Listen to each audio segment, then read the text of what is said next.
dear beloved, Boss Mike, Cervera. Dito na tayo. Nako, mga kababayan ko. Pangulong Bongbong Marcos, yayariin na ho lahat ng mga mandurugas, mandorobo, magnanakaw. Ha? Kahit po pinsan pa niyan. Tandaan nyo mga kababayan ko, si Pangulong Bongbong Marcos, hindi kayo patatawarin. Kay pinsan ka, kay kapatid ka, kay kaalyado ka, kay kaibigan ka, walang sasantuhin. Ganito po ang presidente. Nagnakaw ka, managot ka. Nandugas ka, managot ka. Ganun ho kasimple. Yung pong binibintang kay Pangulo na siya daw ang mastermind, kalokohan yun eh. Hindi ho ganito magiging kaagresibo ang Pangulo na mapauwi si Saldico kung alam niya na may kasalanan siya at alam niya na may ebidensya si Saldico na magtuturo laban kay Pangulo. O ay ako'y naniniwala, sabi ko nga sa inyo ng mga nakaraan, na ang paliwanag ko dyan, pinagtutulungan na ho ng mga magnanakaw ang Pangulong Bongbong. Nag-iisa lang po siya. Ano po ang dapat nating gawin? Suportahan, samahan, ipagtanggol ang totoong leader ng bansa. Hindi takot sa mga mangyayari. Hindi takot sa mga dorobo. Kay Duterte nga lang hindi nagpatinag dito pa kaya kay Martin Romualdez? Dito pa kaya kay Saldico? Dito pa kaya kay Sara Duterte? Mga utot nyo. Diba?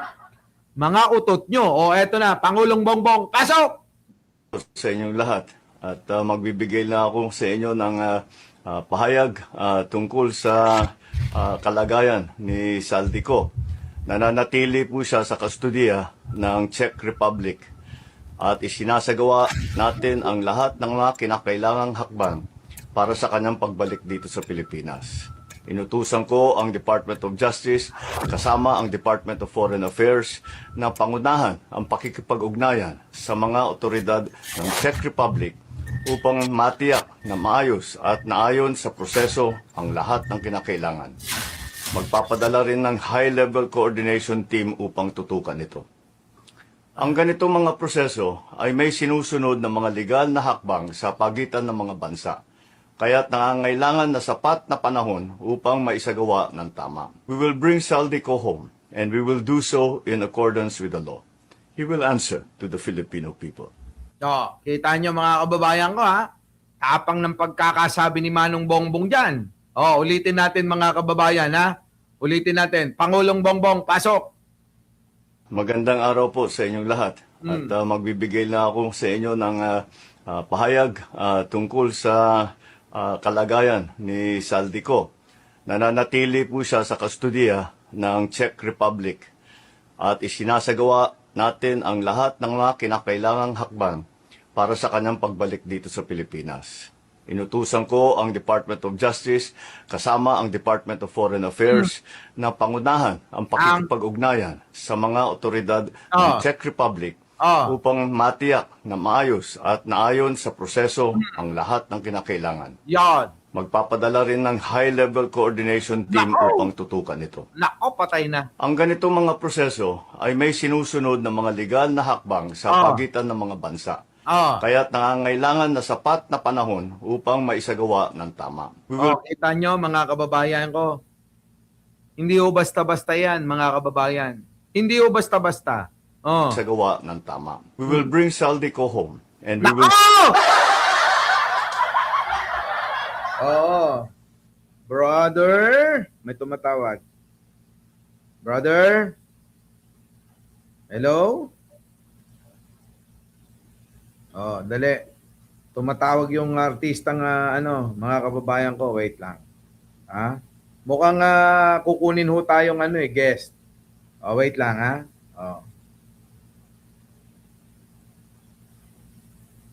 Wait lang. Ito na.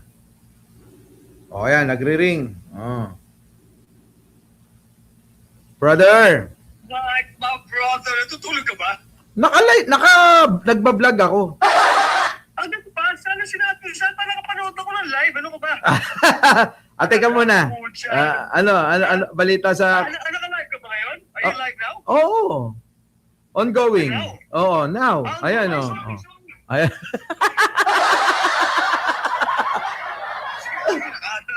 Ano ba? Hindi, okay lang yan. Ano ba yan? Ano ba yung paglilingkod ko? Hindi, mamaya na lang. I-interviewin mo ba ako? Along that line, pero mamaya na lang. Pagkatapos... Sige, tatawag ako. tayo. Ako tatawag. Okay, bro. Okay, bro. Bye-bye. Bye-bye. Kumusta rin daw? Sabi ni binita ko lang na magbarkada, magkumpare, magkapatid tayo nung nag-uusap kami ni Auntie Claire. Sige, sige. Sige, brother, ha? Okay. Okay, Okay, bye-bye. Bye-bye. Alright. Bye-bye. Sabi ko sa inyo eh. Maraming nagmamahal siya, ate. Uy, nako, ewan ko ba, Alicia Duran. O, Sara Di Guzman, ano na? Shoutout po sa lahat ng mga bagong dating, ha? Kay Diana Mokoto.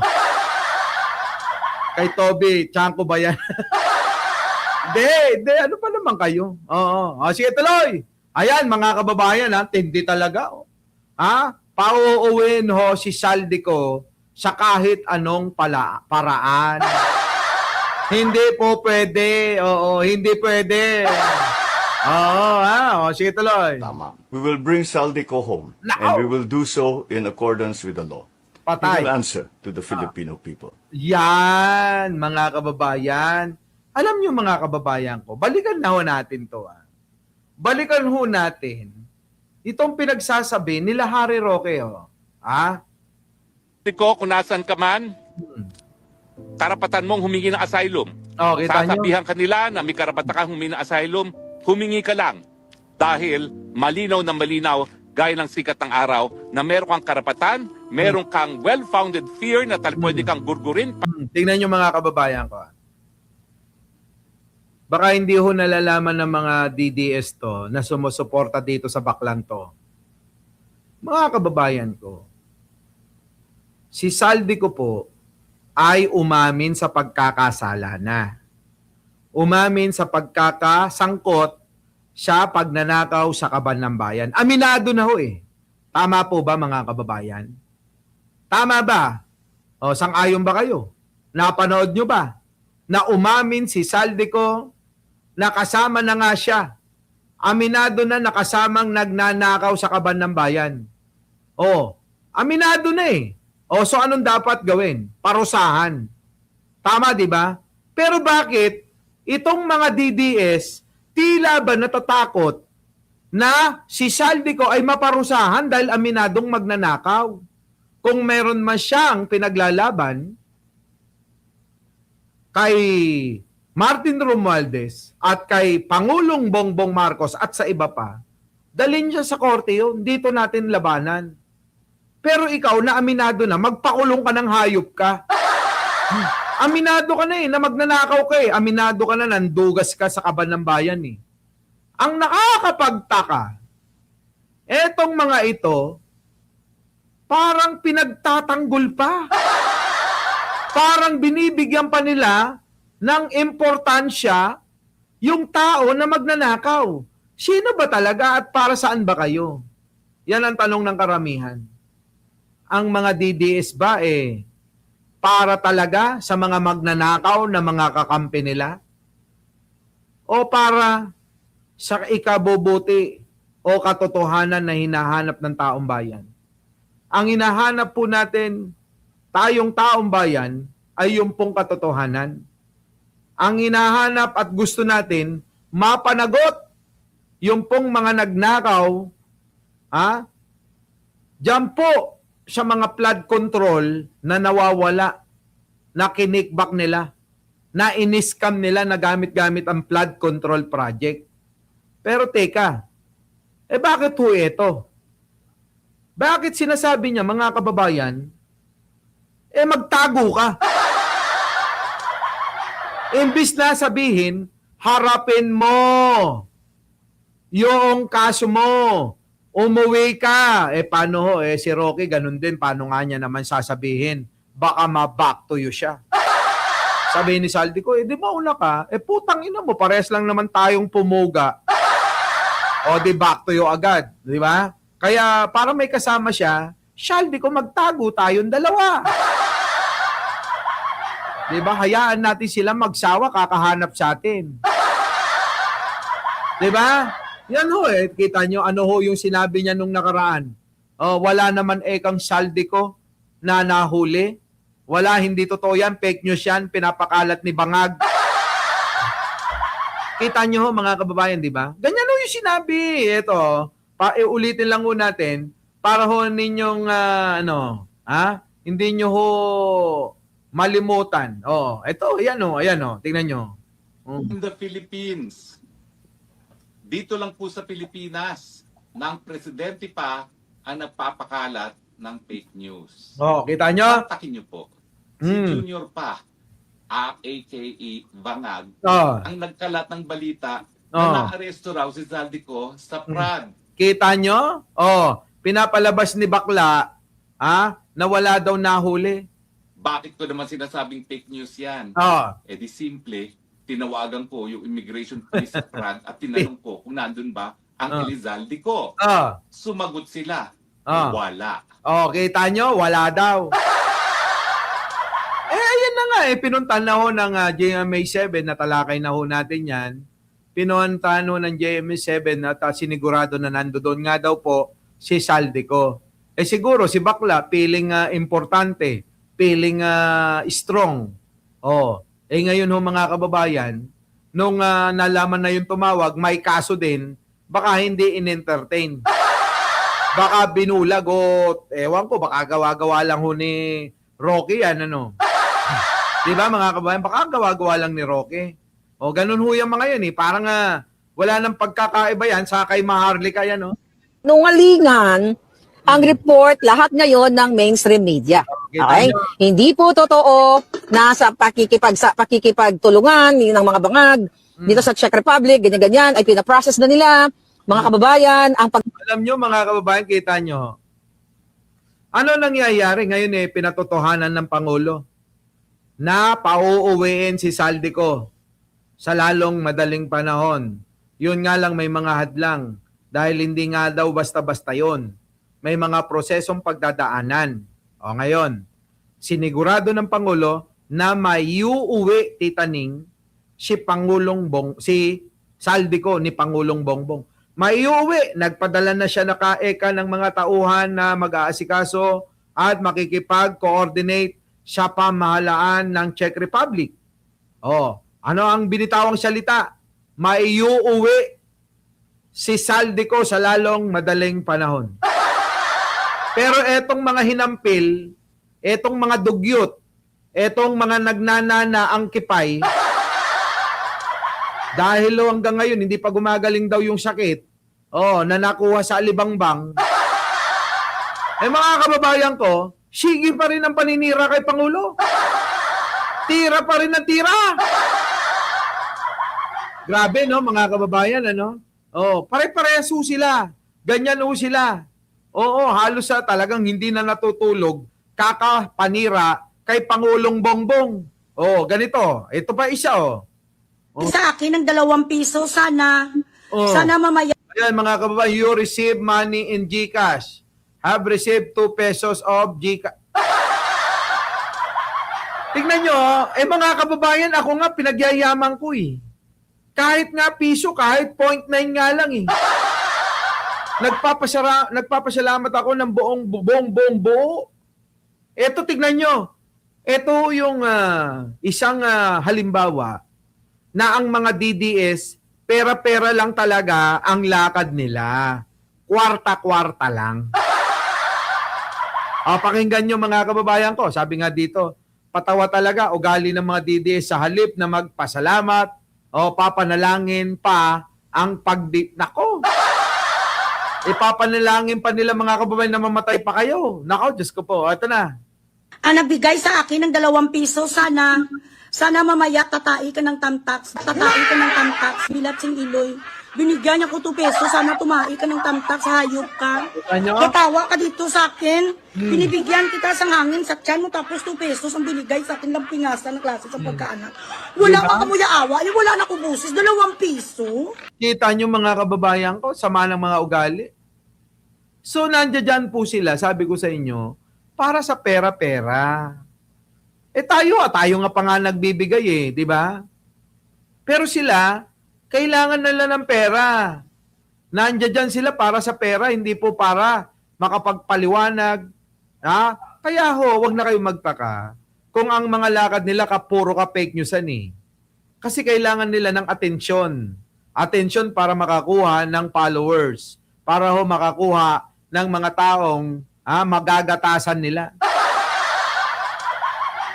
Ginagatasan nila yung mga bobo tanga Sinasamantala ng mga vlogger ni Duterte ang kamangmangan, katangahan at kabobohan ng mga naniniwala kay Duterte.